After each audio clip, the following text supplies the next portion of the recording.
का वृक्ष खड़ा था, बिल्कुल सूखा, दीमक उसको खाने को तैयार। सतगुरु महाराज की प्यारी साध संगत, वो जमीन पर जर्जर होकर के गिरने को तैयार। फिर तो संत रविदास जी महाराज उस इमली के वृक्ष के नीचे जाकर के बैठे, और जैसे उन्होंने वहां बैठ करके अपने प्रथम दिन के सत्संग को विश्राम किया, अपनी प्रथम दिन की साधना को विश्राम किया, तो जानते हो उनके सत्संग की महत्ता कैसी? बोले भैया, इमली के वृक्ष में ना, उस सूखे वृक्ष में जल का संचय होने लगा। क्योंकि सत्संग क्या करता है? सत्संग चाहे तो समय चक्र को आगे बढ़ा देता है, और सत्संग चाहे समय चक्र को पीछे हटा दे सकता है। लेकिन क्या है कि सत्संग भी संत रविदास जी महाराज जैसे संत के द्वारा होना चाहिए, और भाव भी संत रविदास जी महाराज के समकालीन भक्तों की जैसा होना चाहिए। ये नहीं कि भैया महाराज जी ने जो बताया बोले यही तक सीमित है, फिर घर पर जाकर सब भूल गए ना। ये नहीं, उसे अपने आत्मिक जीवन में भी हमें धारण करना चाहिए, ग्रहण करना चाहिए। तभी जाकर के हम उन संतों की वाणियों पर चलेंगे, तभी जाकर के हम उन संतों की बातों को जब पूरा करेंगे, तभी उन संतों की कृपा हमारे परिवार पर और हमारे जीवन में होगी। सतगुरु महाराज की प्यारी साध संगत, जानते हो संत रविदास जी महाराज जैसे ही वहां बैठ करके प्रथम दिन की साधना को पूरा किया, प्रथम दिन के सत्संग को पूरा किया ना, तो उस इमली के वृक्ष में जल का संचय होने लगा।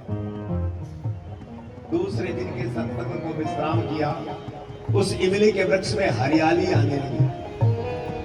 तीसरे दिन के सत्संग को विश्राम किया, नन्ही नन्ही पत्तियां निकलने लगी। चौथे दिन के सत्संग को विश्राम किया, वो पत्तियां टहनियों में बदलने लगी। पांचवें दिन के सत्संग को विश्राम किया, इमली का वृक्ष हरा भरा हो गया। और छठवें दिन के सत्संग को विश्राम किया, इमली के वृक्ष पर फूल खिलाए। सातवें दिन के सत्संग को विश्राम किया, बड़ी दूर दूर तक उसकी शाखाएं फैल गई। जैसे ही आज उस मेले में आए हुए साधकों ने इस नजारे को देखा, इस कृत्य को देखा, तो गुरु रविदास जी महाराज की सत्संग की, ज्ञान की चर्चा पूरे मेले में फैल गई। जिस प्रकार से सूखी घास में वायु के वेग से और एक अग्नि क्षण भर में फैल जाती है पूरी घास में, उसी ही प्रकार से गुरु रविदास जी महाराज के ज्ञान की चर्चा पूरे मेले में फैल गई। देखते ही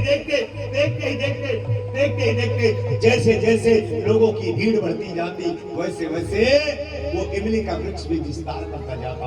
ये सतगुरु महाराज की लीला है, ये सतगुरु महाराज की सच्ची साधना की लीला है। पूरे मेले में चर्चा फैल गई। कुछ लोग आए सामने आकर के खड़े हो गए, विचार करने लगे, लगता है रविदास कोई जादूगर है, ये जादू वादू जानता है। कहने लगे रविदास जी ऐसे क्या होगा?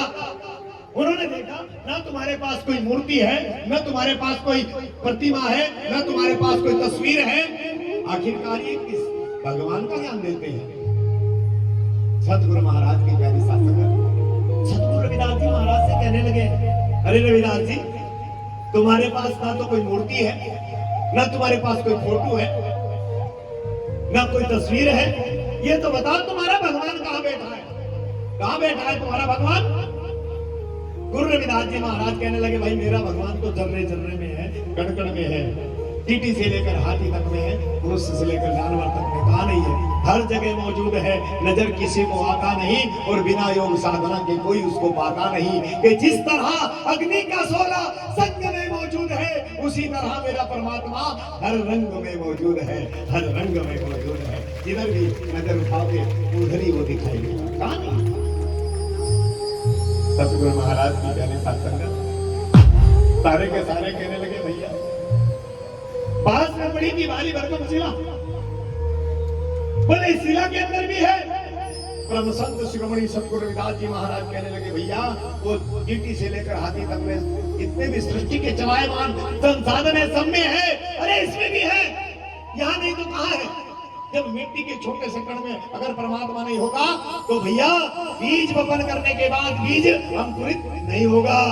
क्यों नहीं होगा? क्योंकि वहां पर 5 तत्व का प्रभाव नहीं होता, और जहां 5 तत्व का प्रभाव रहता है वहां पर साक्षात परमात्मा विद्यमान रहता है। बोलिए परम संत शिरोमणि सतगुरु रविदास जी महाराज। सतगुरु प्रेमियों, जानते हो फिर क्या हुआ?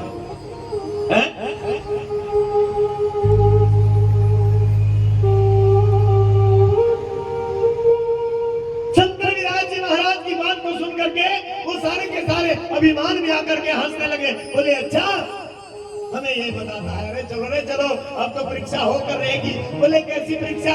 बोले सिला दिलाने की परीक्षा, ठाकुर दिलाने की परीक्षा। हम भी अपनी ठाकुर लेकर के आएंगे और रविदास जी तुम भी अपने इस ठाकुर